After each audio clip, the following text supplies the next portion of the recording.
Ini penting kalau aturaken sebab Al-Qur'an niku turun niku 23 tahun. 13 tahun wonten Mekah. Sedasa tahun wonten teng Madinah. Dalam masa-masa teng Mekah niki kelihatan sekali Shadaqallahul Azim ketika Rasulullah disifati Allah tenggene surat Al-Bayyinah. Gini iku Allah nyebut wong-wong kafir, cek niku ahli kitab, cek wong kafir Yahudi, Nasrani, napa tiyang kafir Mekah. Niku dawuh pangeran, lam yakunil ladzina kafaru min ahlil kitab wal musyrikin munfakkina hatta ta'tiyahumul bayyinah. Bayyinah niku sinten rasulum minallah yatslu suhufam mutahharah. Niki cukup diperhatosaken sangat. Sebuah nopo nggih kawasan atau kawasan apa saja itu mesti ada dua, ada kawasan fisik misalnya geografis Mekah, ada kawasan kultural yaitu cara berpikir. Cara berpikir orang kafir Mekah itu sederhana, jadi kalau urusan itu banyak, itu Tuhannya harus banyak. Wong urusannya banyak kok Tuhannya sedikit, itu tidak cukup. Sehingga cara berpikir mereka ketika Rasulullah mengajak ke Tuhan satu, kata mereka, aja'alal alihata ilaha wahida inna hadza lasyai'un ujab. Masa urusan banyak Tuhannya satu itu aneh. Jadi menurut mereka Tuhan satu itu yang aneh. Bukan Tuhan banyak yang aneh, tapi Tuhan satu itu yang aneh. Dan mereka yakin seyakin-yakinnya itu cara berpikir yang benar. Sampai mereka mengatakan tadi, aja'alal alihata, aja'ala noto gawe sapa Muhammad al alihata ing pira-pira pangeran, digawe ilahan ing pangeran wahidan sing muk sitok. Inna hadza satamne iki, maksudnya ja'alul alihati ilaha wahida iku la syai'un ujab, sesuatu sing aneh. Nabi dengar itu, Nabi tahu dikomplain seperti itu, tapi Nabi dengan telaten kemudian bikin satu tamsil. Tamsil itu logika analogis, ya. Logika yang pakai perbandingan yang gampang. Itu tamsil. Dan itu yang dipakai Quran berkali-kali disebut watil kal amsalu nadribuha linnas. Kemudian Nabi cerita di depan umum. Ini perlu dicatat. Tradisi Nabi itu kalau menjelaskan sesuatu itu di depan umum. Dulu di Safa. Safa itu gunung dekat rumah Rasulullah. Beliau kalau mau menjelaskan ilmu itu naik Safa terus beliau menjelaskan. Kata Rasulullah, wahai penduduk Mekah, kalau kalian jadi pembantu, kemudian majikan Anda itu banyak. Semuanya merintahkan Anda, ngatur-ngatur Anda, dan semuanya tersinggung kalau perintahnya nggak dilakukan. Senang mana kalau kamu punya majikan hanya satu, perintahnya tunggal, jelas. Terus kata mereka, tentu Muhammad saya milih punya majikan satu. Kalau majikannya banyak repot. Disuruh orang satu aja repot, apalagi disuruh orang apa? Banyak, capek Muhammad. Terus Nabi menjelaskan, Tuhan kamu itu majikan kamu, yang menciptakan kamu, yang menciptakan langit bumi. Kalau Tuhan banyak, nanti perintahnya banyak. Seleranya beda-beda, pusing kamu. Oh ya Mat, oke Tuhan satu saja. Ini kearifan, sehingga ini yang disebut Darabawu mathalan rajulan fihi syuraka umutasyakisuna wa rajulan salamal lirrajul. Hal yastawiya ni masalah. Kata Allah, alhamdulillah. Jadi di ayat itu disebut alhamdulillah. Allah bikin satu perumpamaan. Ada seorang lelaki punya majikan banyak. Fihi syuraka umutasyakisun. Punya majikan banyak. Dan satu lagi pembantu warojulan salamal lirojul. Satu lelaki punya satu majikan. Nasibnya enak mana? Mereka sepakat enak satu orang punya majikan satu. Kata Allah, alhamdulillah. Mereka sadar. Ini penting sekali saya utarakan karena sekarang banyak orang yang menekuni ulumul Quran karena kita tidak sempurna, tapi kemudian tidak bisa semua. Itu tidak bagus. Saya dulu ngaji Quran sama Bapak. Kemudian saya pernah di Damaran beberapa bulan, termasuk dulu saya pernah ngaji di sini tapi belum ada pondok, bajak dari Damaran karena itu pondoknya buyut saya. Jadi saya ini turunan Kiai Damaran. Buyut saya itu turunan pondok Dambaran belakang menara. Tapi yang saya paling prinsip wasiat bapak, pesan bapak itu, saya kalau manggil mang bapak, jangan sampai ada ilmu itu tidak detail. Karena musuh kita itu menyerang Islam itu lewat ilmu yang detail, lewat serangan yang detail. Sehingga kita butuh ilmu yang detail yang bisa mengalahkan argumentasi mereka. Yang kata Allah diistilahkan bal naqdhifu bil haqqi 'alal batil. Normalnya itu fayadmahu fa idza huwa zahir. Sesuatu kalau hak betul, itu kalau ketemu barang batil, mesti batilnya itu hancur, bukan sekedar kalah, hancur. Jadi damagha itu kalau di kamus itu halakud dimag, otaknya itu hancur berserakan, itu damagha. Jadi kekuatan barang hak itu kalau mematahkan kebatilan itu batilnya sampai hancur seotak-otaknya, seakar-akar. Sehingga saya termasuk orang yang optimis kalau ada sekolah perbandingan agama. Di Jogja saya ngajar lama sekali dan sebagian mereka cerita Bapak nanti di Jogja ada sekolah perbandingan agama. Menurut Anda gimana? Kata saya itu bagus. Yang penting jangan neliti Islam, tapi jangan neliti orang Islam, tapi neliti Islam. Kalau orang Islam kan bulat. Di Indonesia kalau ada copet ketangkep ya orang Islam. Yang ketangkep KPK ya orang Islam. Karena ya Indonesia mayoritas Muslim. Tapi kalau yang diteliti Islamnya, Islam mengharamkan zina, mengharamkan korupsi, mengharamkan ini itu. Nah contoh studi kasus misalnya begini. Ini contoh paling gampang. Jadi ciri utama kebenaran itu kalau mengalahkan barang hak, barang batil itu fayad mahu, hancur betul. Misalnya gini, ini contoh paling mudah. Kata Allah, firman Allah itu mal masih ibnu maryam illa rasul qad khalas min qablihi rusul wa ummuhu siddiqah kana yaqulani ta'am. Isa dan Maryam itu doyan mangan. Gitu. Tuhan itu sederhana sekali kalau nyifati Isa dan kenapa kamu Tuhan kan Isa dan Maryam itu doyan mangan gitu. Coba kamu teruskan misalnya dalam logika keseharian. Kang aku ini alhamdulillah didolani pangeran Kang. Pangerane lesu tak mangan terus sehat. Naif enggak kira-kira logika seperti itu? Wah itu mesti orang yang menuhankan Yesus itu tuntas. Karena apa kerennya punya Tuhan yang pemenang nak mangane utang itu kan malah kacau. Coba kamu logika Tuhan itu gampang. Logika yang ditanamkan gampang. Karena ya kulani to'am. Isa dan ibunya itu makan-makan. Sekarang logikanya ketemu akal enggak, nalar enggak. Misalnya kamu punya Tuhan terus kamu cerita. Alhamdulillah so hormat pangeran, dia tak dolan gonku lesu, bareng tak keimangan sehat. Coba itu kan itu fayad mahuhu, faidah huwa zahid. Ini kebatilan pasti damago itu hancur lebur. Itu pasti, bukan mungkin tapi pasti. Apalagi belum kena anekdot-anekdot yang orang-orang bulat tapi baik. Bulet. Ya kadang orang bulat itu baik. Karena Islam itu kadang butuh orang bulat. Dulu Abu Bakar sudah Islam, Said Hamzah sudah Islam, Bilal sudah Islam, Abdullah bin Mas'ud sudah Islam. Tapi orangnya khusyuk-khusyuk. Sementara Islam dalam ancaman preman-preman kayak Abu Jahal, Abu Lahab, Khalid bin Walid, Walid bin Mughirah, Utbah bin Rabi'ah, banyak. Ketika Rasulullah jalan-jalan tuh ngerti Umar itu petarung. Itu kalau dia di pasar ukat, itu kalau gula, itu menangan. Terus kalau menang dapat uang. Enggak pernah kalah. Terus kata Rasulullah, kalau yang Islam ini itu ya lumayan, bagus. Karena Rasulullah butuh petarung, karena yang sopan sudah banyak, butuhnya itu petarung. Sehingga Nabi spontan berdoa, Allahumma aizal Islam bi Umar, semoga Islam ini mulia karena Umar. Itu yang dibutuhkan tarungnya. Kalau Sugih Abu Bakar, sopannya sopal Bilal, tapi ini butuh petarung. Betul, 2 hari dari doa Rasulullah, Sayyidina Umar itu masuk Islam. Itu semenjak itu juga Umar itu mensweeping orang-orang kafir, ayo kalau ganggu Rasulullah Muhammad tak bunuh kamu. Itu gentenannya orang kafir delik. Sebab itu sama oleh gedeng preman. Karena ya ada hikmahnya. Ya tentu nakalnya harus kamu benci, yang maksiat ya harus kamu benci. Tapi beberapa daerah itu banyak yang nggak berani bikin gereja karena ada preman-preman yang nggak siap. Kiai kena jak rekonsiliasi, kena umbet. Nyata-nyata ini kan kena. Ini Islam. Dulu ketika logika ketuhanan, kadang yang tahu itu ya orang fasik. Karena logika, saya berkali-kali ya, kalau ngaji di mana-mana saya bilang. Logika yang absolut itu hanya logika tentang tauhid. Saya ulang lagi, logika yang absolut itu hanya logika tentang apa?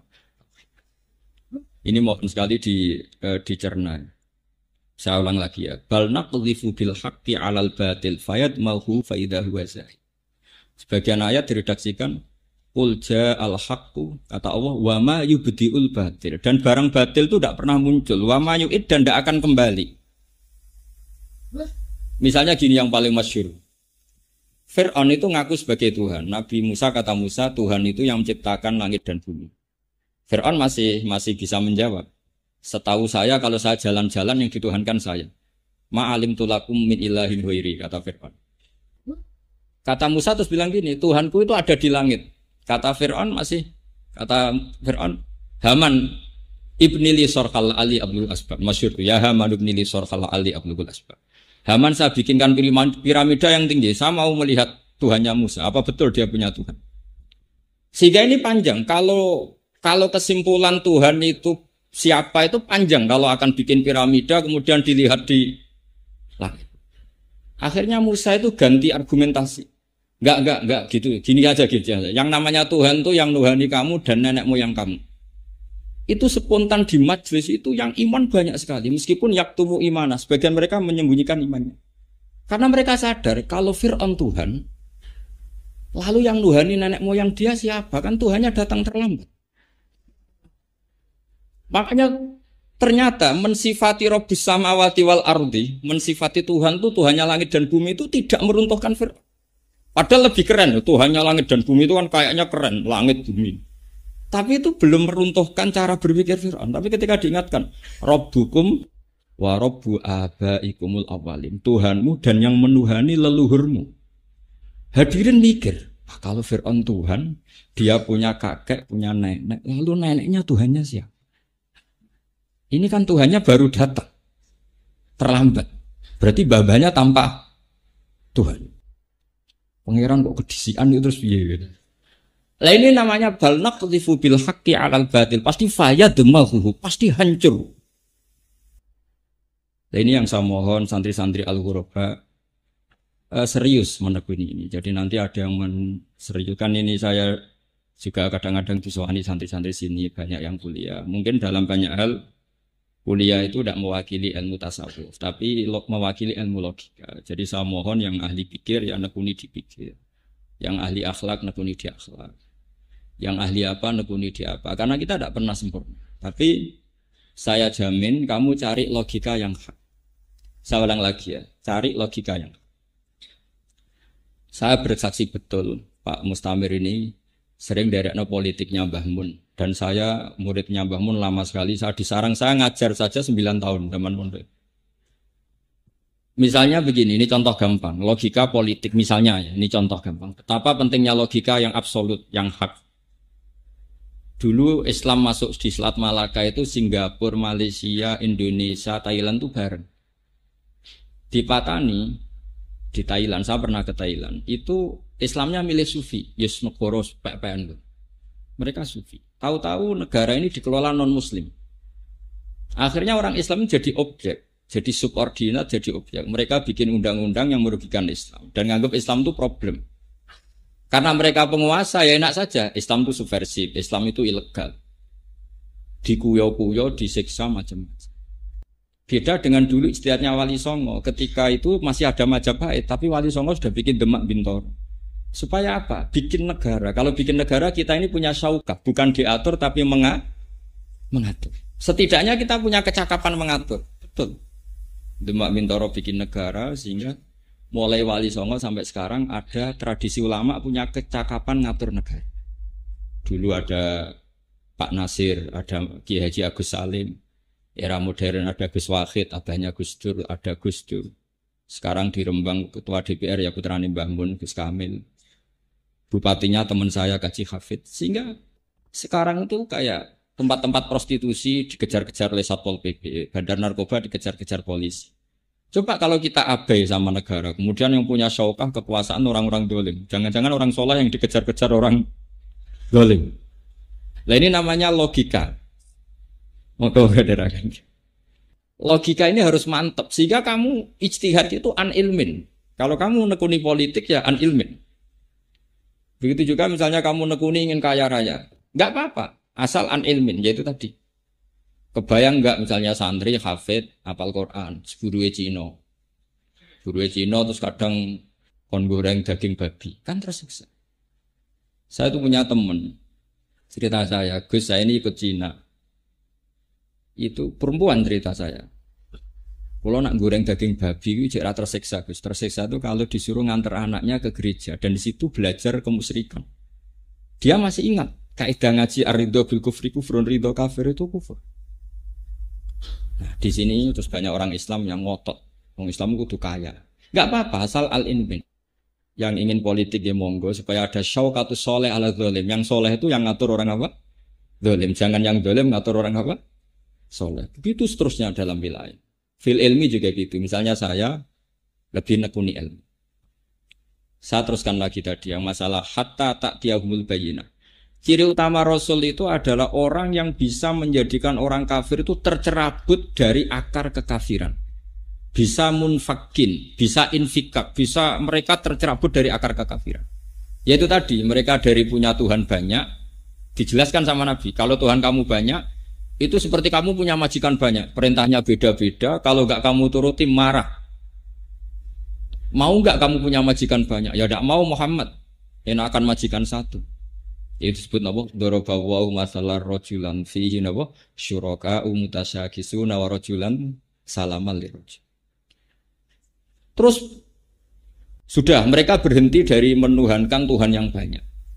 Lalu Allah tidak berhenti menjelaskan logika supaya itu berhenti betul. Yaitu tadi orang-orang kafir itu menyembah berhala. Berhala itu dari apa juga? Dari batu. Terus dicuci, kalau kotor dibersihkan. Terus Allah bikin satu tamsil. Dorobahu mathala. Ini mestinya wakaf ya. Kalau dalam ilmu takotek itu wakaf ya. Tapi kalau di tradisi qiraah ya enggak. Abdam mamlukan. Abd yang mamluk. Mamluk itu dimiliki. Sing layak kediru ala syai' ini kalau waca sesuai kaidah fikih. Yang tidak mampu Pak. Orang-orang kafir kayak gini sama Rasulullah. Wahai orang-orang kafir Mekah, kamu mau enggak punya budak pembantu yang lumpuh? Pembantu loh ya, saya ulang lagi. Hei orang-orang kafir, kamu mau enggak punya pembantu yang lumpuh? Mau mandi dimandikan, mau kamar mandi diantar. Apa saja kamu yang ngurusi, layak kediru ala syai', enggak mampu Pak. Ya enggak mau Muhammad. Punya pembantu lumpuh enggak mau saya. Terus lagi kata Nabi sederhana gitu kan. Lah iya. Pembantu itu kamu kan bisa membuang. Tanpa pembantu kamu bisa hidup. Dia pembantu lumpuh ora gelem, kok kowe gelem dia pangeran lumpuh. Ya ku watu ora ra iso apa-apa. Jadi itu ini jenis namanya al-bayyinah. Terus mereka sadar lah iya. Dia pembantu lumpuh saja kita tidak mau kok malah punya Tuhan yang lumpuh. Paham? Ini permanen sekali, logika itu permanen. Wa daraba wa masalar rajulaini ahaduhuma abkab. Layak tiru ala syai'in wa huwa kallun ala maula aina ma yuwajjihu la ya'tin wa bi khair. Kamu andekan punya dua pembantu, yang satu lumpuh, enggak bisa apa-apa. Diarahkan apa saja enggak bisa. Aina ma yuwajjihu la ya'tin bi khair, enggak bisa mendatangkan kebaikan. Terus mereka bilang, enggak mau Muhammad. Lah iya pembantu sing ora penting wae nek lumpuh ora gelem kok kowe pangeran zat paling penting di kehidupan Anda. Kemudian pangeran Anda ini sesuatu yang lumpuh. Berhala itu kan lumpuh tidak bisa. Nah ini namanya bayina. Perlahan-pelan akhirnya orang Mekah semuanya Islam. Yang enggak Islam dianggap orang sing layak akilun dalam bahasa Quran. Tidak punya akal, tidak bisa mikir. Nah ini pentingnya logika. Saya mohon sekali anak-anak huruf baru. Entah berapa kadarnya, kita harus belajar. Saya yakin kalau Anda di sini belajar makhraj selesai, mungkin belajar tahfidz selesai. Tapi Quran itu punya sisi-sisi yang dijelaskan sendiri oleh Quran, dimaklumatkan sendiri oleh Quran, yaitu lihat baru ayat. Dan Quran memaklumatkan dirinya, pasti ja'al haqqu wa zahaqal batil. Ketika barang hak datang, pasti barang batil itu sirna. Ini penting saya jelaskan karena kalau Quran sudah sampai seperti ini jadi solusi. Jadi solusi minal fitan, kata Rasulullah. Ketika cerita fitan, terus kata Sidin Ali, wamal makhruju minha ya Rasulullah. Lalu untuk keluar dari fitnah itu apa? Jawabnya Nabi, kitabuh. Yaitu kamu harus belajar apa? Kitabuh. Tentu belajar yang seperti saya utarakan. Setelah belajar makhraj, tasfid, Kamu belajar tafsir yang seperti saya jelaskan. Makanya saya tadi cerita, saya singgung sedikit. Saya pernah digugat oleh seorang dosen karena saya sering baca hadis sahih, saya sering ngajar hadis sahih. Di hadis sahih itu ada cerita begini. Mangqala la ilaha illallah dakhalal apa? Jannah. Di situ ada kata-kata wa in zana wa in saraq. Meskipun pernah zina, pernah maling. Kata si dosen tadi, Pak Bah, ini kan seakan-akan Islam melegalkan zina. Kok yang melapatkan la ilaha illallah tetap masuk surga meskipun pernah zina? Saya bilang gini, kamu itu tidak pernah ngaji gitu. Harus tanya yang pernah ngaji. Terus maksudnya gimana Pak? Terus tak jelaskan. Kebenaran Allah Tuhan itu kebenaran yang absolut. Kebenaran yang nggak bisa diganggu gugat oleh perilaku sosial. Misalnya begini, Anda seorang profesor, Anda seorang dosen, Anda seorang rektor. Kalau ditanya 1 tambah 1 berapa? Mesti jawab 2. Lonte ya jawab 2. Copet ya jawab 2. Jangan karena kamu rektor atau profesor ada lonte jawab 2 terus kamu bilang 4 supaya beda dengan lonte. Tidak bisa. Kebenaran absolut siapapun kalau yang mengatakan pasti sama. Orang kudus yang paling bodoh ya la ilaha illallah. Orang Islam paling awam tukang manol ya la ilaha illallah. Rektor Al-Azhar ya. Karena kebenaran bahwa Allah Tuhan ini kebenaran yang absolut. Yang mengatakan siapa saja harus kita terima dan harus kita benarkan. Itu maknanya Nabi wa in zana wa in saraq. Bukan melegalkan zina, tapi kebenaran ini begitu absolut sehingga yang zina pun kalau mengatakan harus kita benarkan. Kayak orang yang pernah zina, pernah maling bilang 1 tambah 1 2, benar apa salah? Benar. Rektor ya bilang 2, presiden bilang 2. Pak Jokowi ya bilang 2, Pak Prabowo ya bilang 2 meskipun musuhnya. Karena ini kebenaran absolut. Nah, kebenaran tauhid adalah kebenaran yang absolut. Sehingga Nabi mengatakan mangqala la ilaha illallah dakhalal jannah wa in zana wa in saraq. Ini bukan melegalkan zina tapi menunjukkan betapa absolutnya kebenaran la ilaha. Kata Imam Tobari, tafsir Tobari itu bilang begini. Lah Al-Qur'an itu kebenaran yang absolut sehingga Quran pun bisa difahami orang kafir. Saman jangan kaget. Quran itu bisa difahami orang kafir. Alasannya Imam Tobari. Padahal ajallut tafasir indana itu tafsir Tobari. Sebelum ada tafsir Suyuti, tafsir Ibnu Katsir, tafsir senior itu tafsir apa? Tobari. Ajallut tafasir. Lam yusarna fil Islam mislu. Enggak ada tafsir sebaik tafsir Tobari. Itu masyhur itu. Karena begini kata Imam Tobari. Allah itu pertama nurunkan Quran itu mukhatabnya itu orang Islam apa orang kafir? Enggak, jawab saja. Orang kafir karena pas itu orang Islam belum ada. Belum ada santri Kudus, belum ada santri Rembang, belum ada. Yang ada orang kafir. Makanya ada Quran yang qul ya ayyuhal kafirun. Memang adanya orang kafir. Gimana? Gimana? Qul ya ayyuhal kafir. Setiap khitab itu ya sampean kalau ngaji tafsir Jalalain ya Ibn Nas ya kufar Makkah. Tapi Quran ini dengan logika hak yang absolut. Orang kafir pun tuh mikir. Saya ulang lagi. Orang kafir pun kalau didhawuhi Allah itu mikir. Buktinya apa? Banyak yang menjadi muslim karena bisa dilogika. Kebenaran Islam bisa apa? Dilogika. Masyhur itu. Sayyidina Umar masuk Islam tuh karena mendengarkan apa coba? Surat apa? Surat Toha. Masyhur itu. Sayyidina Umar itu mau nyari Rasulullah, mau dibunuh. Terus ketemu orang, Umar kamu mau kemana? Saya mau nyari Muhammad, mau saya bunuh. Karena dia soba'ah. Soba'ah itu keluar dari tradisi kita. Umar kok repot-repot golek Muhammad. Adikmu dewe saiki wis soba'at. Adiknya itu perempuan. Dicarilah adiknya. Pas dicari adiknya, ternyata adiknya itu sedang belajar Quran sama suaminya. Pas itu belajar surat Toha. Pas kertas itu mau diminta, kata adiknya, kamu itu kafir, musyrik. Kamu harus mandi dulu. Ya mandi dulu terus coba baca, dibaca. Toha ma anzalna alaikal qur'ana litashqa illa tadhkiratal liman yakhsha. Itu nangis ya dia masih kafir. Gak mungkin yang seperti ini dikarang manusia. Paham gak dia? Masih kafir gak? Ini saya berikan contoh. Walid bin Mughirah itu musuh bersanya Rasulullah. Mughirah juga musuhnya Walid, Utbah, Syaibah itu semuanya musuhnya Nabi. Itu mereka menyewa orang-orang yang ahli balaghah untuk menandingi Quran karena mereka enggak sanggup padahal mereka ahli balaghah. Sehingga mereka disewa. Kamu saya sewa supaya komentar buruk tentang Quran. Oke, jadi. Setelah Rasulullah ngaji, Nabi itu biasanya kalau mau ngaji itu di dekat Ka'bah. Ada Walid, ada Utbah, ada Syaibah, ada beberapa orang kafir banyak. Ketika Nabi datang, Muhammad, apa yang kamu bawa? Terus Nabi baca Hamim yang Fusilat itu. Ketika baca Hamim Fusilat itu mereka terdiam semua. Setelah terdiam semua sampai Nabi baca itu lama sekali sampai apa? Fa'inistak baru sampai saat terusin.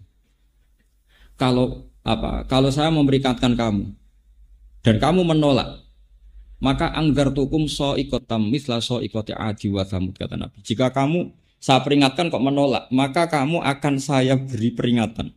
Angdzartukum sha'iqatam mithla sha'iqati 'adi wa tsamud. Itu Walid, semua keluarga Nabi yang masih kafir itu langsung mendekati Rasulullah. Nasyattu kaya Muhammad bin Rahim. Saya mohon sekali atas nama Rahim, jangan teruskan ayat itu.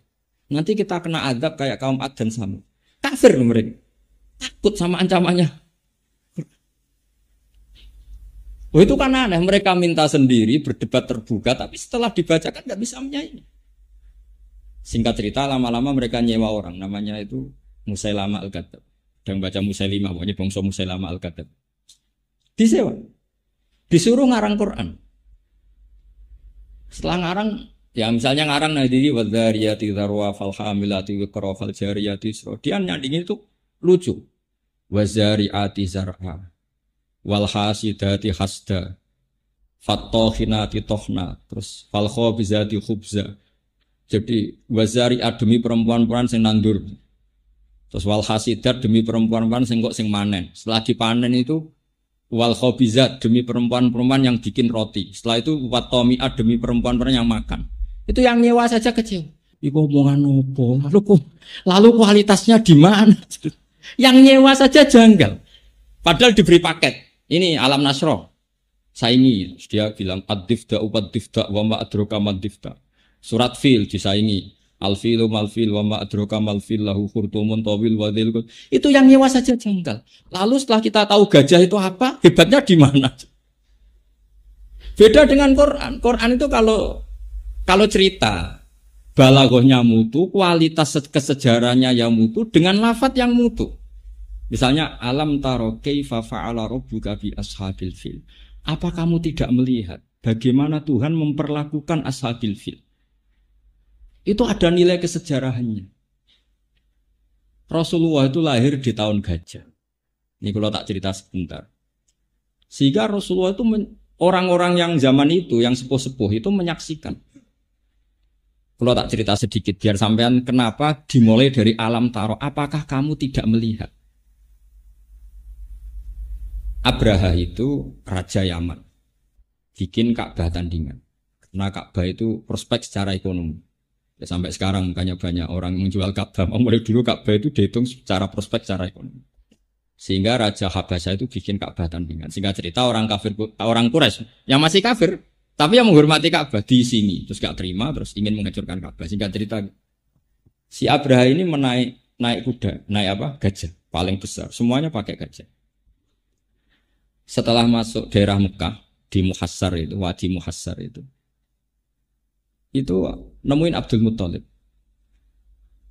Ketika ketemu Abdul Muthalib, karena Abdul Muthalib mbahnya Nabi dan masih punya nurun nubuwah, itu Abraha itu kata Abraha gini, anta sayyidu hadal wadi, kamu bosnya di sini ya, kata Abdul Muthalib. Dan semua unta itu disita. Terus kata Abdul Muthalib itu lucu, Abdul Muthalib itu orangnya rileks, mbahnya Nabi itu orangnya rileks, ganteng tapi rileks. Saya kalau kamu duduk dekat saya di singgasana, umat saya pasti tidak terima. Tapi kalau saya duduk di atas kamu, saya tidak berani. Itu karena ada nurun nubuwah, ada nurnya Rasulullah, mbahnya Nabi. Akhirnya Abraha duduk di bawah sama Abdul Muthalib. Kamu maunya apa?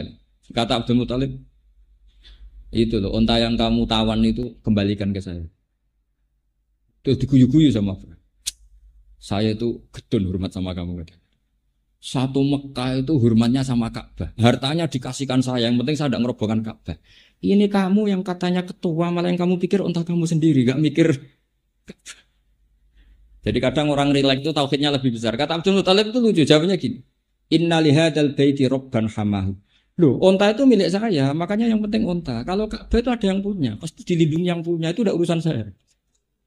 Nah, itu tauhid Abdul Muthalib. Inna lihadzal baiti rabban hamahu. Itu saya tidak ikut punya, itu miliknya Allah. Pasti dilindungi. Yang penting onta kembalikan. Akhirnya ya oke kalau dikembalikan. Setelah dikembalikan, Abdul Muthalib terus datang ke Halaqatil Ka'bah. Dulu itu kalau cekelan pintu kan pasti bulat. Terus kata Abdul Muthalib, berdoa ya Allah, ini Ka'bah kamu, ini rumah kamu, rumah engkau, pasti engkau yang melindungi. Setelah itu bilang ke kaumnya, wahai kaumku, ayo ke gunung. Melihat apa yang nanti dilakukan Allah. Ya terus ke gunung. Setelah ke gunung, pasukan Abraham mau menghancurkan Ka'bah, datanglah burung apa? Ababil. Sehingga disebut alam taro kaifa fa'ala rabbuka di ashabil. Apa kamu tidak melihat peristiwa ketika Allah mengutus ababil menghancurkan ashabil fil? Artinya kalimatnya, notnya jelas, kofiyahnya jelas, kualitas bahasanya jelas, kesejarahnya jelas. Sehingga kualitas alam taroki fa'ala rabbuka bi ashabil fil gak bisa disaingi dengan al-filu mal-fil wa ma adroka mal-filahu khurtumun tawil wa dhailuhu qasir. Kamu tahu gajah. Gajah itu gerangan apa gajah? Yang belalainya panjang, yang buntutnya pendek. Yang nyewa saja kecewa. Yang nyewa itu kecewa. Jualan, gak usah bayar, gendeng. Nah itu yang disebut di Quran, innahu fakkar wa qaddar fakutila kaifa qaddar summa qutila kaifa qaddar summa nazar summa abasa wa basa. Mereka itu berpikir keras bagaimana cara mereka ngomentari Quran. Innahu fakkar wa qaddar. Tak komentari piye Quran. Di akal piye ora iso. Sampai summa nazar, mereka berpikir lagi. Nazar itu maknanya berpikir.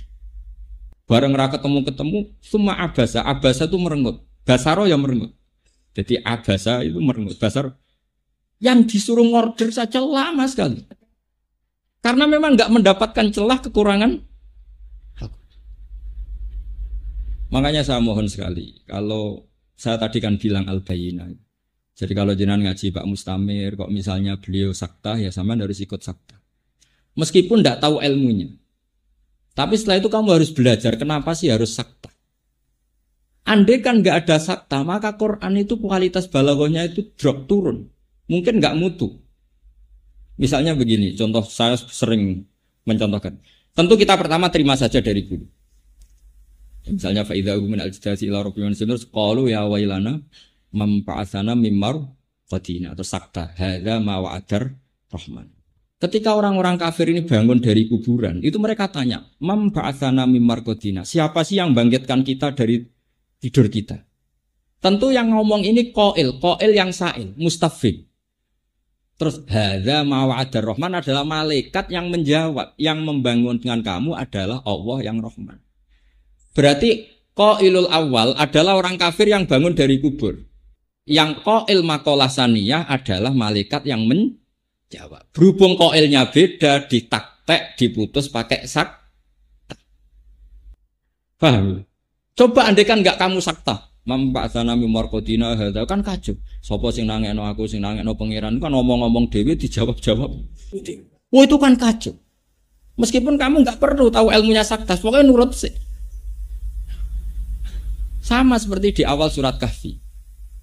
Misalnya alhamdulillahilladzi anzala ala abdi kitaba wa lam yaj'al lahu iwaja wa lam yaj'al lan orang gawe sapa Allah taala lahu maring kitab, maring Quran. Ora digawe iwajan ing bengkok. Qayiman ya ora digawe jejeg. Kacau enggak kalau kamu baca langsung. Quran itu ya ora bengkok, ya ora jejeg. Kafir halus. Tapi dengan tradisi sakta itu kelihatan. Walam yaj'alan orang gawe sapa Allah lahu maring Quran. Orang gawe iwajan ing bengkok madhek. Ora bengkok iku maknane qayima. Maksudnya ora bengkok maknane apa? Justru dengan sakta ini qayiman itu natijah dari tidak iwijat, tidak iwat, itu artinya apa? Qayyimah. Artinya apa? Barokah. Jadi semua pilihan-pilihan wakaf lazim, wakaf kopi itu pilihan-pilihan yang itu menunjukkan kualitas Al-Quran. Sehingga menurut saya kalau setelah hafid saya mohon sekali ada teman-teman yang meneliti wakaf. Seperti Dawi Ibnul Jazari itu wa ba'da tajwidi kalil hurufi la budda min ma'rifatil wukufi. Setelah kamu tajwidnya lolos, kamu harus tahu wakaf. Karena wakaf ini yang menunjukkan kualitas Al-Qur'an. Kenapa demikian? Karena tadi misalnya memba'atsana mim marqadina, siapa sih yang membangunkan kami? Terus Allah menjawab lewat malaikat, hadza ma wa'adar. Sekarang kan berarti makalah ula qailnya beda, makalah sani qailnya beda. Supaya kelihatan beda, dekat dipotong lewat apa? Sakta. Jadi sakta itu tidak main-main. Bisa ulang lagi, sakta itu tidak main-main. Makanya ada ulama mengatakan sebetulnya takotiul Quran, makoteknya itu ada ratusan. Cuma Imam Asim menamakan yang 4 itu sakta. Sebetulnya masih banyak lagi. Cuma mungkin kadang dinamakan wakaf. Karena ini urusan riwayat. Pun kembali lagi ke Al-Bayyin. Nanti saya mohon sekali. Sampai kalau senang Quran betul. Itu harus berlatih bayinah tadi. Hatta ta'tiyahumul bayinah. Terus Rasulun minallah yatslu suhufan. Kata Imam Ibnu Hajar al-Asqalani dalam Syarah Bukhari. Allah itu sudah berso, kalau nasibnya Quran nanti itu di mushaf. Karena secerdas-cerdasnya orang pasti punya lupa. Dan kalau lupa orang pasti kembali ke mushaf. Sehingga Rasulullah disifati Rasul itu adalah orang yang membaca mushaf. Rasulun minallah yatslu suhufan. Suhufan itu kalau diisimkan maf'ul jadi mushaf. Sohifa, sohif, fahuwa nawa, wadhaka nawa, mushaf. Nah mushaf ini kemudian era Abu Bakar, Umar dikumpulkan dengan ketua tim namanya Ubay bin Ka'ab, ada Zaid bin Sabit. Kemudian mushaf ini ditulis dengan standar Rasul Utsmani. Ini yang mulai aneh. Kenapa pakai Rasul Utsmani? Karena lugat Quraisy itu aneh. Lugat Quraisy itu tidak bisa ngomong Hamzah. Jadi orang Quraisy itu tidak bisa ngomong Hamzah. Orang Tamim senengannya Hamzah. Sehingga orang Quraisy itu kalau ngomong misalnya seperti qiraah kita. Alladzina takhudhu dinahum huzuwan. Itu pakai huzuan, pakai wawu. Padahal enggak ada di bahasa Arab. Huzuan itu enggak ada. Yang ada itu haza'a yahza'u hus'an. Makanya dalam qiraah sab'ah hus'an huzu'a. Yang ada itu mahmus apa? Lam. Sama walam yakul lahu kufuwan ahad. Kufuwan itu enggak ada dalam bahasa Arab. Hanya adanya di bahasa Quraisy. Bahasa Arab itu yang ada kuf'an. Pakai hamzah. Saman kalau ngaji fikih, kitabul akiffa, babul kuf'i, pakai hamzah. Sehingga selain Asim bacanya ya kuf'an, kufu'an, karena memang itu bahasa Arab. Tapi bahasa Quraisy kufu'an, hamzahnya digede wawu. Makanya ini juga harus ada yang neliti. Saya ulang lagi, ilmu ini juga harus ada yang neliti. Disebut ilmu Rasul Utsmani. Sehingga misalnya Imam Nafi' karena dia orang Madinah nggak pati dekat sama suku Quraisy. Kalau baca ya wan nabiin ya ayuhan nabiu karena memang nabi adalah orang yang menceritakan perintah Allah. Disebut nabiun wong sing cerita. Nabi ibadi anni annal ghafurur rahim. Nabi critakno sira. Saiki tak sampean tak takoki sing maknane cerita iku nabiun apa nabiun? Nabiun pakai hamzah. Amma yatasaalun anin nabail adzim. Mestinya isim fa'ile yo nabiun, wong sing cerita. Imam Nafi' baca nabiun karena dia orang Madinah, dia ada orang Quraisy. Tapi Rasulullah orang Quraisy itu enggak mau baca apa? Hamzah. Akhirnya dibaca ya ayuhan nabiyyu wan nabiyyin, bukan wan nabiyyin. Ini penting saya utarakan, jika nanti kalau ada orang-orang orientalis yang menyoal kenapa sih Quran pakai ya, pakai wawu, padahal itu hamzah. Itu lughatu Quraisyin. Orang Quraisy itu enggak bisa melafadzkan apa? Hamzah. Makanya huzwa, buatan huzuan, saya sampai tasrif. Padahal kalau fi'il, Imam Asim itu uniknya, kalau fi'il itu dibaca dengan hamzah. Allahu yastahzi'u bihim. Makanya ada saja qiraah asing yastahzi bihim.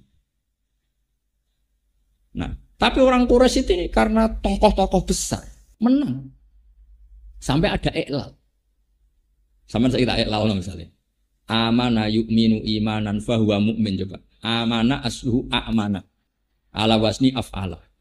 Ubdila alhamzatu saniyah alifan limujanazatnya fasara amana. Coba yu'minu. Ya sama. Makanya ada qiraah yuminu karena tadi orang Quraisy nggak mau yuminu, maunya yuminu.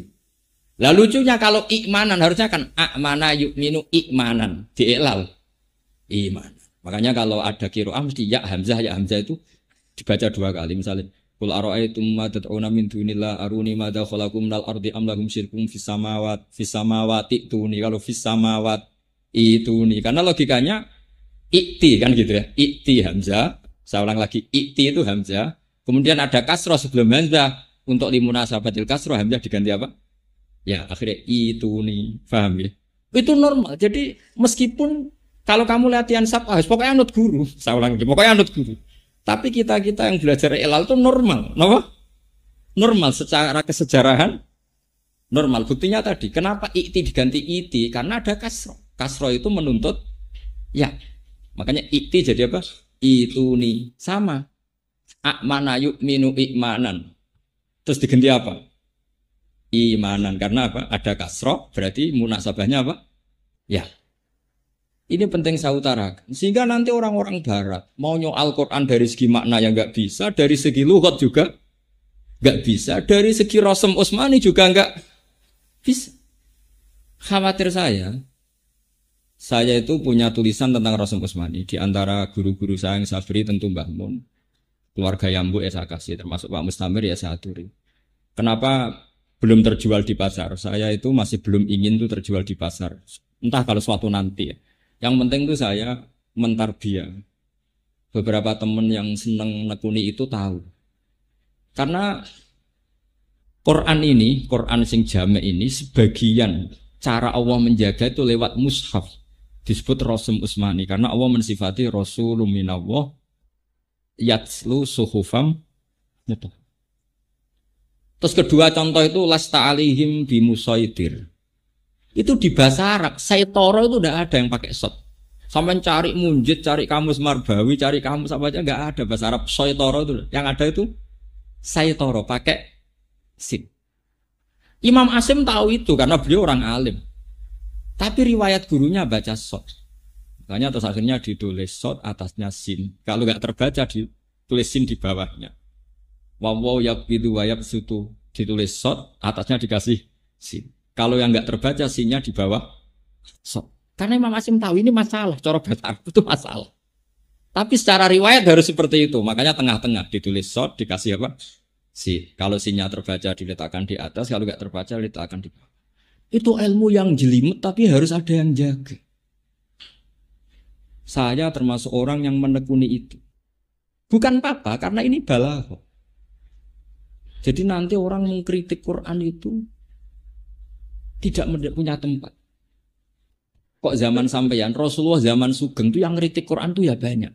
Misalnya begini ada ayat innakum wa ma ta'buduna min dunillahi hasabu jahannam antum laha waridun law kana haula'i alihatam ma waraduha.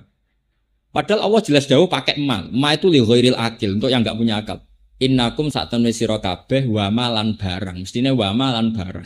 Mestine lho ngene. Tak buduna kang nyembah sira kabeh min dunillah iku hasabu jahanam dadi rup-rupane neraka jahanam. Nah, orang-orang kafir tuh tahu kalau Rasulullah tuh sangat menghormati Nabi Isa, sangat menghormati Uzair karena ini nabi-nabi pilihan. Ibnu Zaba'rah datang di depan umum. Ya Muhammad, baguslah kalau yang disembah masuk neraka. Enggak masalah, Mat. Sekalian bareng Isa, bareng Uzair. Karena kamu dan yang kamu sembah masuk neraka. Padahal Isa termasuk orang yang disembah. Kalau yang disembah masuk neraka berarti Isa masuk neraka. Mereka datang.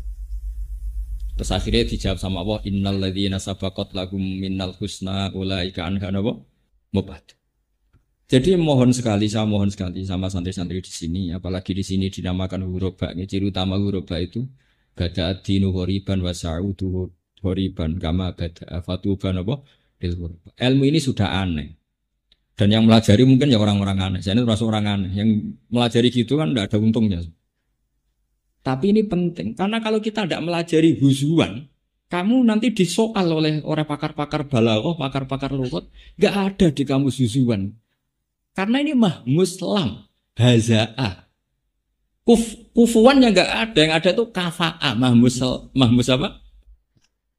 Ini hanya lughat Quraisy. Kita harus menjawab itu lughat Quraisy. Yang orang Quraisy itu nggak bisa melafadzkan apa? Hamzah. Sehingga ditakhfif sebenarnya kalau di ilmu safah. Makanya di fiilnya madhi maupun mudhari ya pakai hamzah. Misalnya Allahu yastahzi'u, mustahzi'un. Pakai hamzah. Tapi khusus masdarnya ini pakai apa? Wawu dalam qiraah. Sehingga makanya kenapa kita dikatakan qiraatu Asim min riwayati Hafiz, karena Imam Asim punya murid namanya Syu'bah. Syu'bah itu sering balelo. Syu'bah itu ahli bahasa Arab. Dia itu sering nggak ngikuti gurunya, ikut sab'ah yang lain. Dia kalau baca ya kuf'an, hus'an, karena dia mikir kok pas ini milih ini. Pokoknya makanya beliau nggak identik dengan Imam Asim. Makanya jadi beliau itu muridnya Imam Asim tapi tidak identik dengan Imam siapa? Asim. Sehingga kita pakai itu Imam siapa? Hafiz. Karena dia yang setia, sepaham rapaham pokoknya anut. Tapi menurut saya ini bagus ya, memang tradisinya murid harus seperti itu. Tapi meskipun demikian, setelah itu kita mencari-cari, kenapa sih husyuk? Ini penting karena tadi, kita ini punya musuh orientalis itu banyak sekali. Dan orientalis itu akan menghalalkan segala cara untuk menghambat Al-Quran. Bahkan Quran dari dulu sudah memaklumatkan walazidanna katsiran minhum ma unzila ilaika mir rabbika tughyanau wa kufra. Quran yang turun ke kamu Muhammad akan malah menambah mereka jadi kafir. Zaman dulu sudah ada kritikus Quran, misalnya gini, inna syajarataz zaqqum ta'amul asim kal muhli yaghli fil butun kal ghalil hamim. Terus orang-orang kafir datang, Muhammad, apakah api itu bisa bakar pohon? Ya iya bisa. Kok aneh? Jarin rokok itu api, kok ana wite? Piye carane urip? Wong wit kok urip ning geni. Jadi orang kafir itu selalu nguntit. Jadi orang kafir itu belajar Quran, guys. Makanya dulu kalau di Indonesia ada senok horgonya sama tidak usah kaget. Dulu orang kafir itu ya belajar Quran sampai mereka bisa tanya, ya Muhammad begini-begini. Ada yang tanya lagi, Muhammad, kalau kambing mati itu yang membunuh siapa? Allah. Aneh mat agamamu, sing dipateni Allah langsung haram, sing lewat tangan manusia yang jahil malah halal. Harusnya yang dipateni Allah langsung orisinil, harusnya lebih. Lah Nabi itu orang baik. Andai kan Nabi sampeyan gampang, panganan dhewe. Tapi Nabi itu orang baik, gak mungkin ngendikan seperti itu. Nah itu yang disebut wa inna syayatina la yukhuna ila awliyaihim liyujadilukum. Setan-setan ini selalu memberi inspirasi sama orang-orang kafir supaya selalu mendebat Quran. Disebut wa kadzalika ja'alna likulli nabiyyin aduwan syayatinal insi wal jinni yuhi ba'duhum ila ba'din zukhrufal qawli Saya pernah punya santri itu orang Belanda tapi sudah masuk Islam. Dia peneliti Islam. Pernah tanya gini, Pak Bahak, saya ini sudah masuk Islam. Saya ini orang Barat, kan? Tapi saya itu nggak bisa menjawab ketika ada pertanyaan, kenapa sih orang Islam kalau perang menang, kemudian perempuan-perempuan kafir ini ditawan jadi amat. Kemudian itu milik para sahabat. Itu kan melanggar hak asasi manusia. Itu mesti begitu, karena tadi yuhi ba'duhum ila ba'din zukhrufal qawli Mereka saling memberi spirit untuk mengkaburkan Islam. Begitu juga kalau kita perang menang, itu kan alat-alat perangnya orang kafir kan kita pakai, kita sita. Hartanya juga kita sita. Singkat cerita, karena dia sudah bisa bahasa Indonesia, terus sering diskusi sama saya, sering ngaji saya, tak ceritain. Pak, kalau ada penjahat, maling ke kamu, garong ke kamu, punya senjata api, kamu kembalikan apa kamu sita? Ya saya sita Pak. Kalau tak kembalikan jadi dipakai garong lagi. Sama, kalau alatnya orang kafir, perang mbek Nabi bar dibalekno. Jadi gue perang meneh. Dan rima. Dia tanya, kalau perempuan tuh alat produksi. Kalau perempuan setelah kalah perang zaman Nabi loh ya, jangan sekarang sama terus nangkepi enggak. Bisa ditangkap Pak Jokowi ya. Nah ini zaman Nabi. Orang-orang perempuan ini kan kalau perang kalah. Kalau dulu kan jadi amat. Kalau amat itu nanti ya amat. Nanti akadnya itu diganti oleh penunjukan pemimpin. Jadi misalnya Sri dapat Zaid, berarti itu pengganti akad. Disebut napa? Yang di Quran tulisannya apa? Illa ala azwajihim aw ma malakat aiman. Jadi dulu itu perempuan yang halal di dunia kan hanya dua. Satu itu istri, dua itu amat. Amat itu tawanan perang yang ditunjuk oleh imam, itu milik kamu. Lah penunjukan imam ini pengganti apa? Akad. Sekarang kalau perempuan ini dikembalikan ke orang kafir, kemudian dikeloni orang kafir, memproduksi orang kafir apa enggak? Tapi kalau nanti yang ngumpul itu santri, nanti yang produksi umat Islam. Dia akhirnya nerima. Jadi perempuan ini alat reproduksi. Nah ini namanya hujjah. Kita harus punya kemampuan hujjah untuk menjelaskan orang-orang yang mengkambing hitamkan apa Makanya ketika ada ulama-ulama, ini kalau baca di beberapa kitab, semua syariat yang masuk akal dalam kehidupan, pasti semua syariat itu melakukan selang-seling. Misalnya sampean sekarang saya tanya, orang kafir itu punya uang tuh lewat apa coba? Kadang lewat punya narkoba, kadang jual beli babi, jual beli anjing. Pokoknya lewat riba, lewat transaksi yang haram enggak? Rata-rata. Lewat transaksi yang haram. Logikanya hartanya orang kafir itu ya haram karena mendapatkannya lewat sesuatu yang haram. Sehingga ghanimah itu diharamkan Allah untuk nabi-nabi sebelum Rasulullah. Makanya Nabi pernah ngendikan, saya ini jadi nabi punya ciri khas. Dulu ghanimah itu haram untuk nabi-nabi sebelum saya, tapi ke era saya itu halal. Sampai ada ayat faqulu mimma ghanimtum apa? Halalan thayyib. Logikanya gampang begini. Meskipun sampean jangan melakukan ini, saya fatwa betul nih, jangan melakukan ini. Logikanya gampang. Logika ghanimah ini karena dulu miliknya orang kafir dari transaksi yang haram, maka logikanya haram. Dan itu dipraktekkan oleh nabi-nabi sebelum Rasulullah. Semuanya nggak mau makan ghanimah. Tapi era Nabi Muhammad boleh, bahkan harus disita sahabat. Kenapa demikian? Padahal Rasulullah ini afdalun nabiyyin, afdalul anbiya. Kenapa justru dapat kitab faqulu mimma ghanimtum napa halalan? Logikanya gampang, begini misalnya. Misalnya nih contoh gampang. Zaid ini misalnya tukang domino atau tukang tombok atau tukang judi. Jalalah Zaid pas ketemu saya itu umat Islami, umat baiknya. Mungkin dia punya uang juga hasil dari judi. Pas ketemu saya adalah pas umat baiknya. Gus, saya punya uang 1 juta, tak kasihkan jenengan. Kalau saya ini zuhud waroi yang gila ilmin, tentu tak tolak. Wong kok mangan duit Zaid itu tukang judi, tukang domino. Harusnya saya tolak. Itu juga bagus karena saya zuhud. Tapi ini secara ilmu itu jeblok. Jebloknya adalah kalau uang itu di tangan Zaid dipakai ubyok meneh. Dipakai judi lagi. Kalau dia main perempuan mungkin dipakai beli perempuan lagi. Tapi kalau saya terima, berarti saya memperkecil atau menyita uang yang bisa dipakai dia maksiat, tak sita supaya gak dipakai masih. Kalau sampean jadi kiai, menerima apa menolak? Ya kalau makanya saya bilang kalau menerima sampean kiai lama-lama pasti jatuh. Kiai kok gelem disalami template tukang apa? Judi. Tapi kalau sampean tolak dan terus Zaid ngomong gini sama teman-temannya, mau tak kena kiai ra gelem, oh tak nggo judi meneh.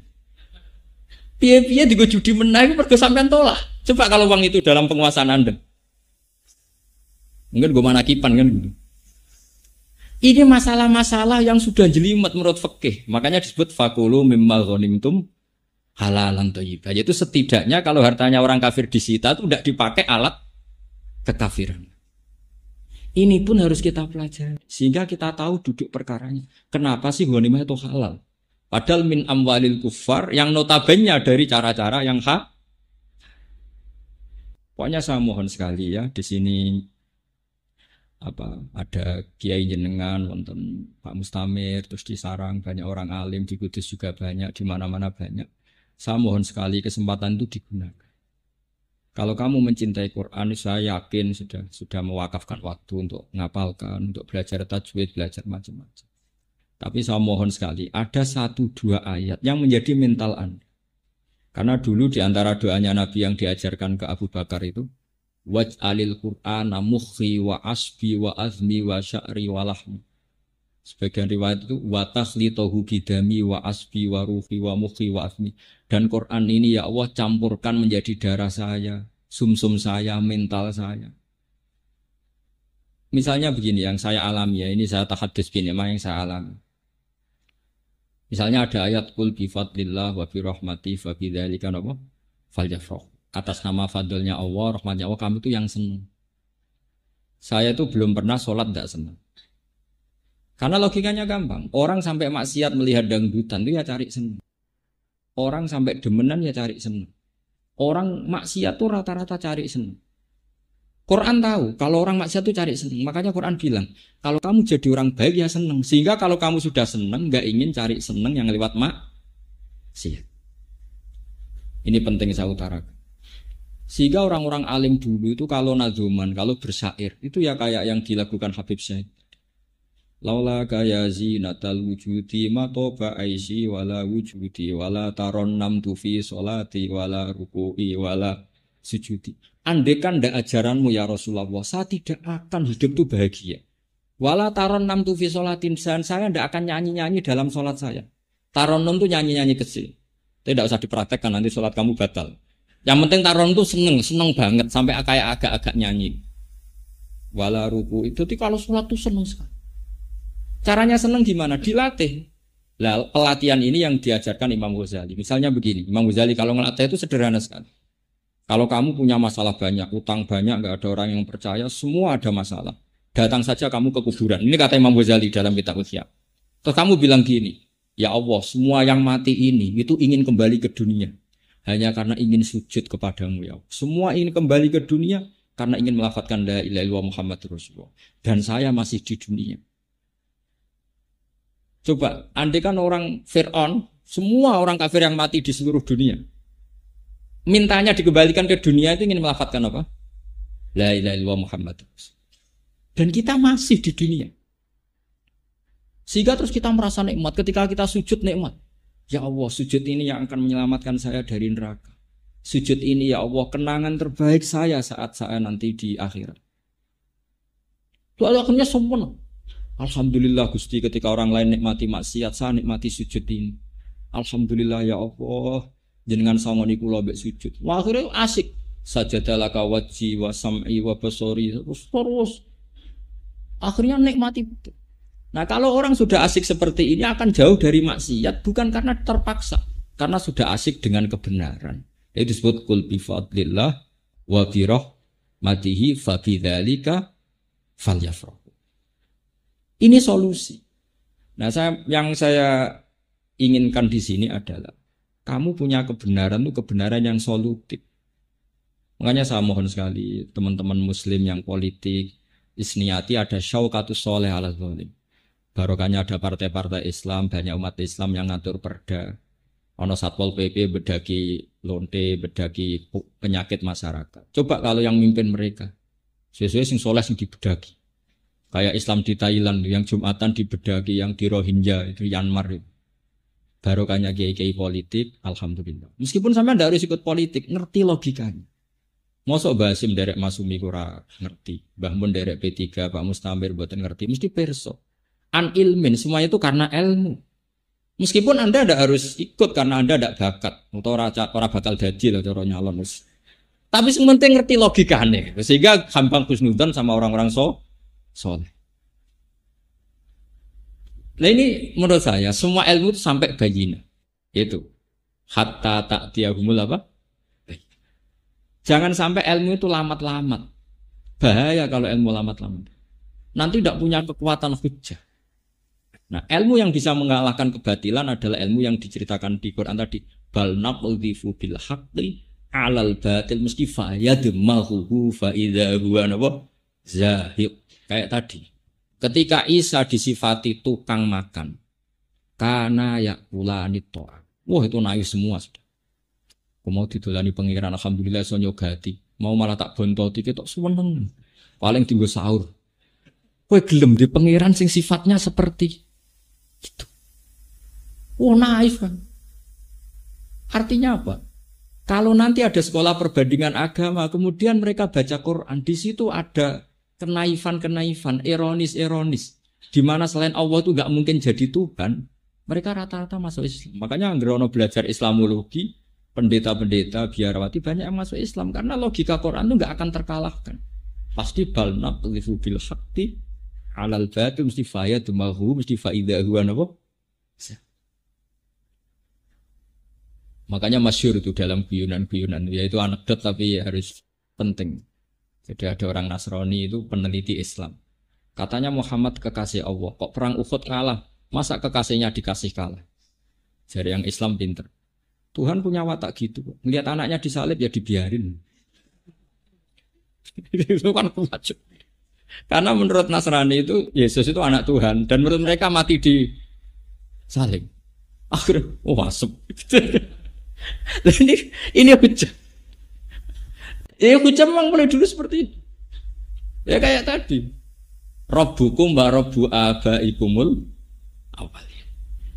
Nabi Ibrahim kalau debat itu ya juga enggak sopan-sopan amat. Memang debat itu butuh enggak sopan.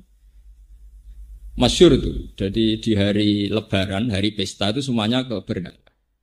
Singkat cerita pas waya makan-makan, semuanya dihancurin sama Nabi Ibrahim kecuali patung yang paling besar.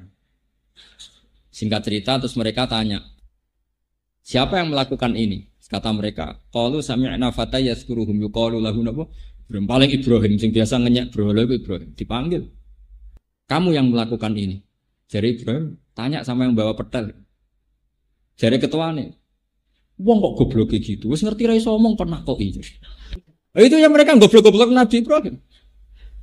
Wong kok goblok iki. Fas'aluhum in kanu yantikun. Faraja'u ila anfusihim faqalu innakum antumud kowe dolim berhala kok kok ingkar wan ra iso omong. Nabi Ibrahim uffil lakum wa lima ta'buduna min dunillah. Nah aku nakoki berhala goblok, kowe luwih goblok, berhala kok mbok sembah.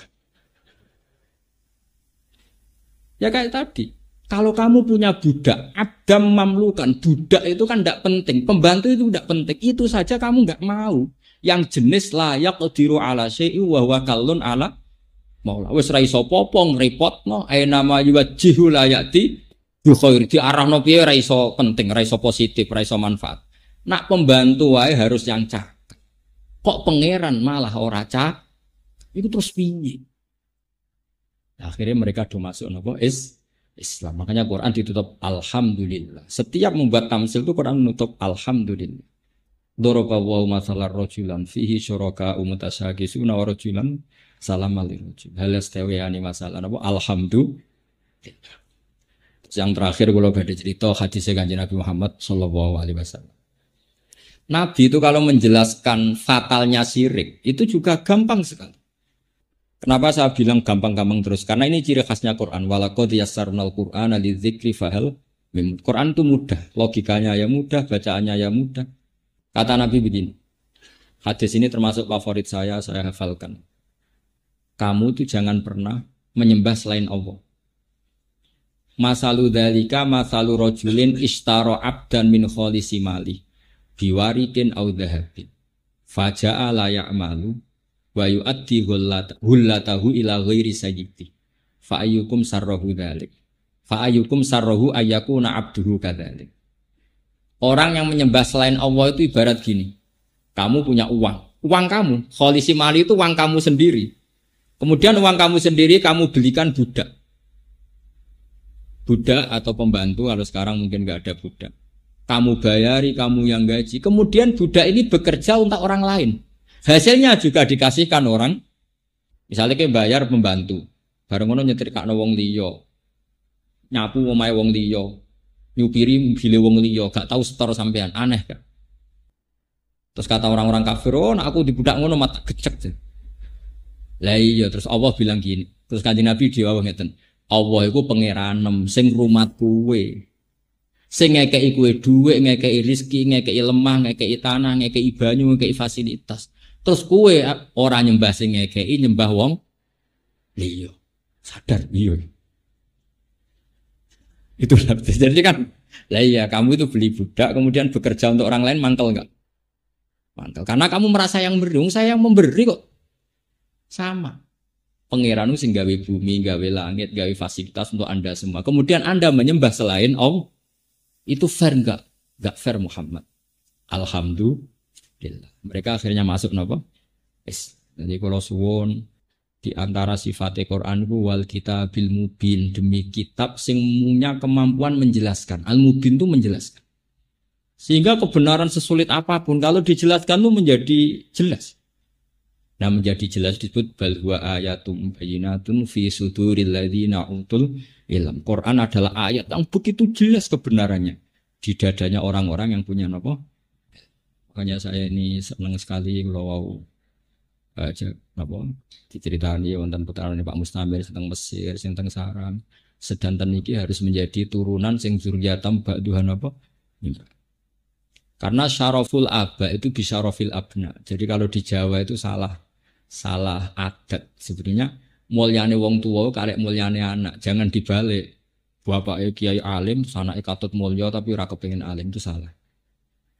Saya bayangkan, andaikan Mbah Zubair itu tidak punya putra Mbah Mun, mungkin orang sudah tidak bakas Mbah Zubair. Gara-gara punya putra Mbah Mun, orang bakas siapa? Mbah Zubair. Makanya kalau ingin anak orang tua mulia itu anaknya harus mulia, cucunya mulia, pasti dibahas lagi. Anak isopo ya kok mulia. Terus kata orang-orang bijak, kama tasyarrofa bi Muhammadin Adnan. Andaikan tidak ada Rasulullah Muhammad SAW, orang bakas Sayyid Adnan enggak kan? Orang bakas Abdul Muthalib enggak kan? Justru orang bakas mbah-mbahnya ini karena ada cucunya yang bernama Rasulullah Muhammad SAW. Makanya banyak orang alim yang hilang sejarahnya gara-gara zuriyahnya sudah tidak alim. Cara bapak Rian kepaten obor. Makanya kamu harus senang kalau ada guru-guru kita yang anaknya masih mondok, masih ngaji. Karena ini ciri khas orang baik. Ciri khas orang baik itu musalsal. Makanya nabi-nabi dulu kalau gak punya anak itu susahnya bukan main. Fahab li milladunka waliya yarithuni wa yarithu min ali apa? Ya. Ini penting saya utarakan karena saya itu merasakan betul. Misalnya begini ya, rata-rata silsilah di Jawa itu kan lewat Mbah Mahfud Termas. Itu kita gampang sekali mendapat silsilah itu karena ada murid nasab, murid sebab, ada murid nasab. Itu tadi. Kenapa kita dekat sekali dengan kitab yang bernama Ithaf, syaratnya Ihya? Karena Mbah Mahfud itu punya abah namanya Mbah Abdullah. Mbah Abdullah punya abah namanya Mbah Abdul Manan. Itu ngaji sama Said Zabidi yang nyari kitab apa? Ihya. Begitu juga kitab I'anatul Thalibin. Kenapa banyak di Indonesia? Dulu Mbah Mahfud tuh ngaji sama yang ngarang I'anatul Thalibin. Mbah Mahfud gurunya Mbah Hasyim Asy'ari. Mbah Hasyim punya murid Mbah Karim. Mbah Karim di antara muridnya Mbah Maimun. Jadi dekat sekali kita dengan guru-guru kita. Begitu juga sanad-sanad Quran. Misalnya Pak Mustamir ngaji Mbah Arwani, Mbah Arwani ngaji Mbah Munawir. Mbah Munawir itu ya murid ya teman dekatnya Mbah Mahfud. Ketika Mbah Mahfud kabundut punya putra namanya Muhammad masih kecil, dibawa Mbah Munawir ke Jogja. Singkat cerita terus nikah sama orang Betengan, terus punya putra Ki Harir, sekarang punya putra Gus Muhammad. Ini sanad. Nah, lagi-lagi kenapa saya menerangkan sanad? Orang Torekoh itu orang yang fanatik guru. Kenapa fanatik guru? Karena ketika kebenaran disifati Allah itu menyebut orang. Yaitu ihdinas siratal mustaqim. Siratal mustaqim itu apa? Siratal ladzina. Makanya kata Mbah Mun, kata Bapak, wong kudu hormat gurune. Kowe misale nyontoni salat, kowe apa nyonto sapa? Nyonto Allah. Enggak bisa. Tetap nyontoh guru. Makanya kebenaran itu siapa? Kebenaran adalah ngikuti siratal ladzina. Sehingga kebenaran butuh master. Masternya siapa? Ya guru-guru kita. Tapi sekarang enggak. Di beberapa kampus itu kalau orang belajar kebenaran lewat textbook, lewat buku. Dia baca buku ekstremis jadi ekstremis, baca buku liberal jadi apa? Enggak punya guru. Makanya ini yang diancam man ta'allama bila syai'in fasyai'uhu. Setan belajar tanpa guru-gurunya setan karena enggak punya master. Enggak boleh. Lah itu pentingnya dalil. Ketika Allah cerita as-siratal mustaqim, syaratnya adalah siratal ladzina an'amta. Jalannya orang yang kau kasih nikmat. Berarti manusia, yaitu guru-guru kita. Nah, supaya kita hormat sama guru-guru. Terus mereka ulama mengatakan begini, walau lamu rabbi lama arafna rabbi. Umpama ora ono sing didik aku, ya aku ora pangeran. Sehingga terus ada ilah hadratin Nabi sampai wa masaihina wa masaisyukina. Tapi sekarang oleh orang-orang salafi seperti ini dibid'ahkan. Bid'ah. Sidi-sidi bid'ah gak ono hadis. Ya ora mungkin loh Nabi kok mari hadis ilah hadratin Mbak Arwani. Nabi ora menangi Mbak Arwani. Bocah kok sembrono. Tapi aturan mengenang guru-guru kita itu arutannya jelas. Siratal mustaqim itu apa? Siratal ladzina. Itu nyebut manusia apa enggak? Karena semua itu butuh master, butuh percontohan. Nah, makanya ngaji. Kalau nggak ngaji kita tidak tahu seperti itu. Nabi Yusuf ketika ditanya, Tuhan itu siapa? Wattaba'tu millata abai Ibrahim. Tetap menyebut, aku roh pangeran lewat Ibrahim. Ma ta'buduna min ba'di qalu na'budu ilahaka wa ilaha. Bahkan kita cara menyembah Tuhan yang ngikuti bapak-bapak. Misalnya saya cara mencintai Quran, ya anut bapak saya. Bapak saya mungkin anut guru-guru saya. Pulau jenengan mungkin anut siapa yang kita cintai. Meskipun tentu kita tidak pernah sempurna. Tapi kudu ono sing dinut. Karena syaratnya siratal mustaqim itu siratal ladzina. Nah ini kan jelas nyebut ladzina. Gak ada siratal daftar atau siratal buku itu gak ada. Nah sekarang enggak. Orang sudah temperamental baca buku ekstremis, kafir, tauhid, bom. Kalau orang kafir itu untuk dibunuh, Nabi itu kombinasinya tidak sama malaikat Jibril, sama Israel sekalian. Ngapain dikawal Jibril kalau motivasi dakwah Islam itu untuk membunuh? Jadi Nabi dikawal Israel, wong kafir dibari, terus pensiun bar. Gak perlu menerangkan hujah, gak perlu menerangkan logika, gak perlu menerangkan betul.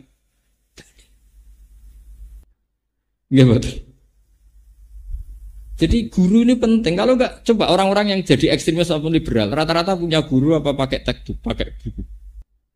Pakai apa? Buku. Dan mereka melihat guru sama-sama manusia. Wes suwe sama-sama apa? Itu hebat tuh Sayyid Muhammad.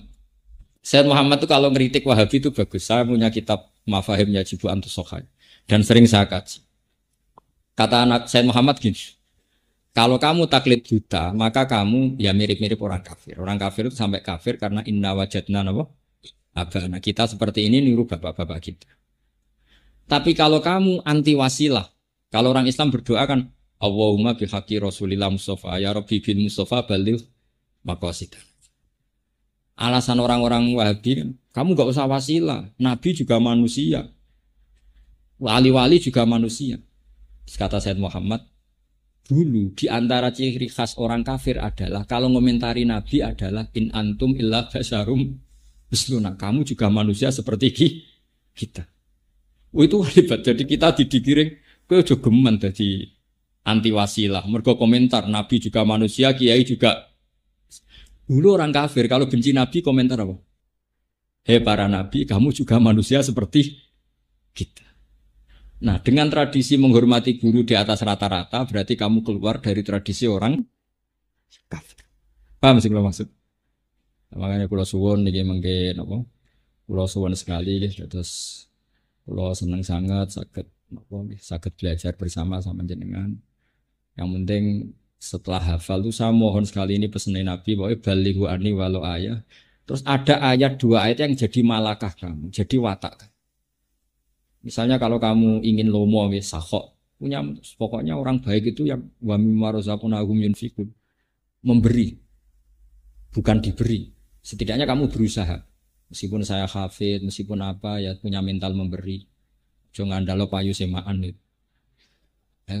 Ya kan saya itu sering logikanya gampang. Meskipun prakteknya kamu diberi gak apa-apa, itu dari Allah.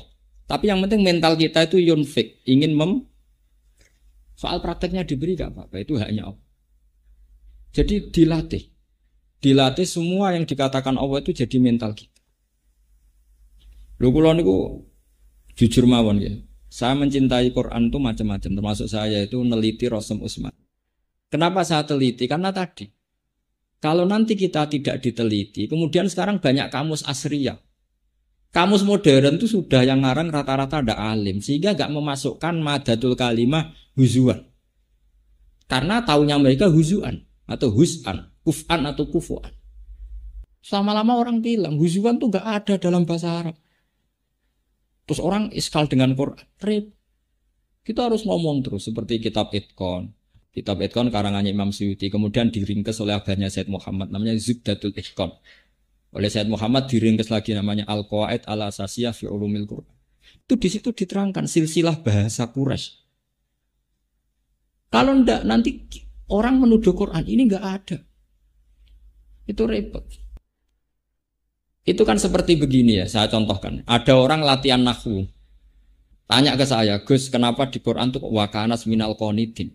Kan nggak boleh wakanat minas solihin, harusnya kan wakanat ya minas solihat. Karena ini perempuan harusnya wakanat minas solihat, nggak boleh kok wakanat minas solihin. Tapi di Quran ada wakanat minal qonitin. Itu kan perempuan terus minal qonitin. Terus saya bilang begini, kamu itu ngajinya ndak banyak. Kecangkeman tapi ngajinya rakeh. Dalam bahasa Arab tuh begini loh ya. Perempuan itu domainnya innaha, betul. Itu sebagai perempuan. Tapi perempuan itu kalau dalam bahasa Arab bisa dikatakan man. Saya ulang lagi ya. Ada tamu perempuan datang ke kamu. Boleh nggak kamu bilang ini?